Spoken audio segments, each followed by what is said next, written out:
Alhamdulillah. Wassalatu wassalam ala rasulillah wa ala alihi wa sahbihi ajmain. Amma ba'd. A'udhu billahi minash shaitanir rajim. Bismillahir rahmanir rahim. Fas'alu ahli zikri in kuntum la ta'lamun. Rabbi shrah li sadri wa yassir li amri wahlul 'uqdatam min lisani yafqahu qawli. I welcome all of you once again with Islamic greetings. Assalamu alaikum wa rahmatullahi wa barakatuh. May peace, mercy and blessings of Allah subhanahu wa ta'ala be on all of you. And we continue with the session of techniques of dawah related to public speaking. The point number 2A we discussed last on trouser. I call it 2A because it wasn't mentioned here. Now go to point number 3. Wear formal clothes. Avoid t-shirts, jeans and other casual wear. Normally when you're giving Islamic lecture, especially in a public talk, unless you're giving a talk in a camp, which is a youth camp, and the atmosphere is casual.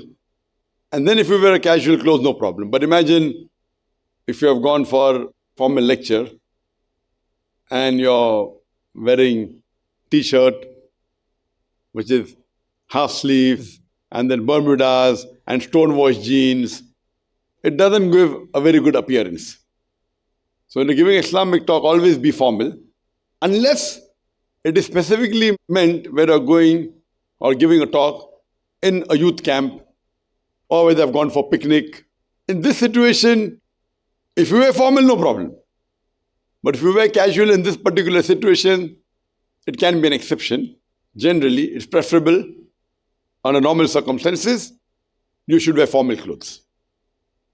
The formal clothes differ from country to country. Normally, but naturally, in the Western country, it's a suit and a trouser.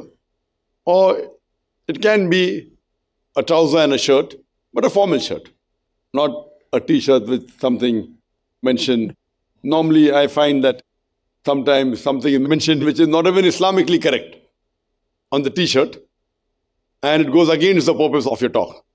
It's normally a suit. When you're wearing a suit and wearing a tie, see to it that the knot is correct. See to it that the knot is on the top, not half down. Normally when you go to office and you feel a bit hot, you take out a tie. And I find many people come and give a talk where the knot is down and they're giving a talk. That looks, it's not un-Islamic, it's not haram, but it gives a very casual appearance and it seems that the person doesn't know how to wear a tie. Now there are certain rules and regulations and certain ethics of wearing suit, which some may be aware, some may not be aware. Many a time when I go, people ask me that a lower button is open, please close it. They don't realize that normally it is the style that when you wear a suit, and if it's a 3-button suit, when you're standing, you normally leave the lower button open. It's unsaid rule. If you close it, no one can stop you. But those who know what is wearing a suit, if you button the 3rd button, they'll know this person doesn't know what's the rules and regulation of wearing a suit. Either you keep all the 3 buttons open, or you can keep the top button and the 2nd button on, the way I'm doing. Or you can even keep only the middle button on. This also is there, but I personally prefer buttoned up. If you like, it's not a problem. But this is a little bit casual, but not very casual. Normally you do like that when you're doing some work and you want to feel more comfortable. But I personally prefer that it should be buttoned up and see to it that only the first and the middle button is closed. If it is a 2-button suit, then only the 2nd button should be open. But when you stand, the ruling is that the lower button should be open. It may differ with a person who's a stylist, but this is the general rule, that the lower button should be open. And many times I find that people are wearing suit for the first time and you find that the shoulders are broad and the sleeves are covering half the palm.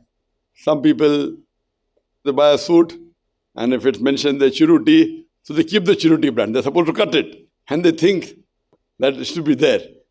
It is there when it's hanging, it's kept in the showroom. The moment you get it, you have to cut it. It's like if you wear a watch normally, if you buy expensive watches, the dial has a covering to protect it. Once you start wearing, you have to remove it. There's a small point which I have noticed it's very common. And then we realize that this person is wearing the suit for the first time, or is not used to wearing, or is not in that particular league of people who are used to wearing suit. And the way you tie the knot, all these are minor points, we won't go into the detail. But one thing should be noted, that if you're wearing a shirt, the shirt should not have very small checks. Does anyone know the reason why the shirt should not have very small checks? Okay, Farid. I have not discussed this any time before in many of my training programs. Because if there's shooting, so it may give a jittery feeling on the camera. And I tell them, don't wear a tie which is with checks, small checks. The reason is there is something called as moire. Moire is a phenomena where there is jittering when you take a photograph or you do any artwork. So electronically, there's a jitter. So this is only when you're giving a talk and it's being video recorded. If it is a talk which is not being video recorded, there's no problem. There's nothing specific that Zakir Naik doesn't like checks. I don't mind checks. So if you're wearing small checks or very close lines, even if you wear a tie which has got very close lines or stripes, either it's vertical or horizontal, whichever it is, there are high chances of moire coming. And that is the case also with LED. We'll discuss that on the day when you have dawah through satellite. Now this is a finer point not mentioned there, but I'm trying to give some more information in the experience that is there. This, I doubt any time you will hear in any dawah training program that you should not wear checks which are very fine checks, because this is a technical issue. Nothing to do with Islam, nothing to do with presentation skills. And I have not heard in any presentation skills anyone telling you not to, even in Toastmasters. And I'm sorry to say I disagree with many things of the Toastmasters also. So this is only if your talk is being video recorded. You may see a jitter and you may see waves. Because the shooting is in lines, because of these checks and the lines, there can be a jitter. Point number 4, wear formal shoes. Avoid track shoes, slippers, etc. If footwear are not allowed, wear only clean, untoned socks.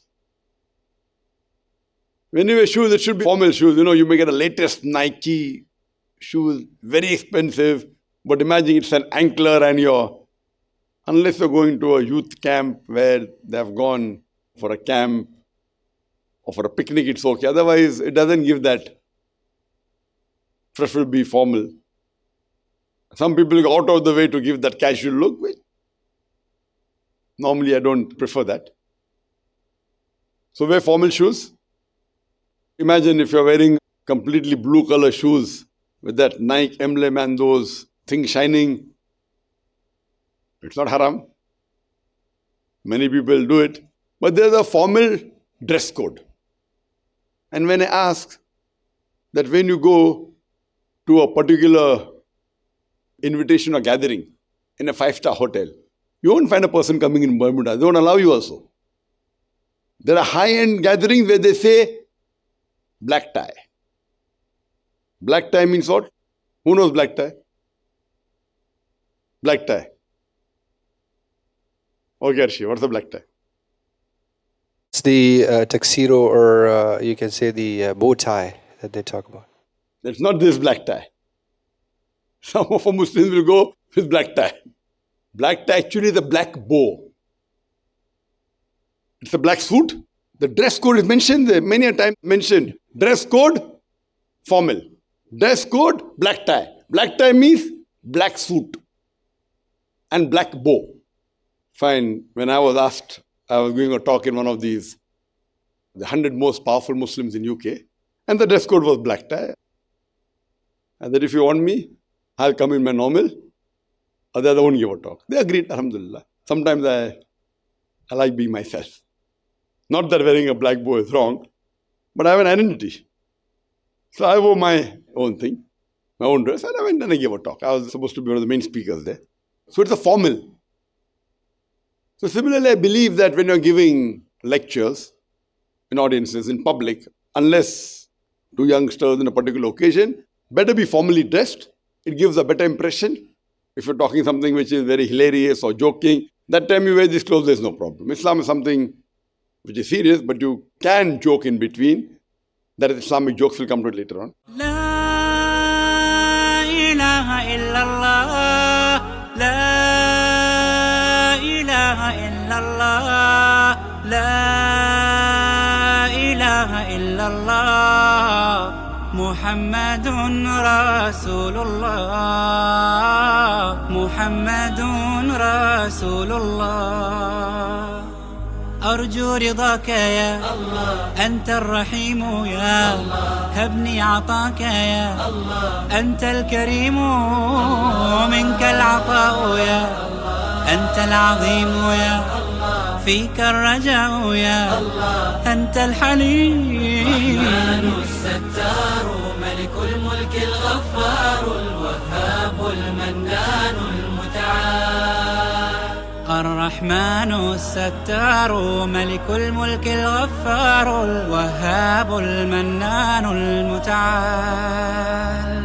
الله الله يا ربي يا الله،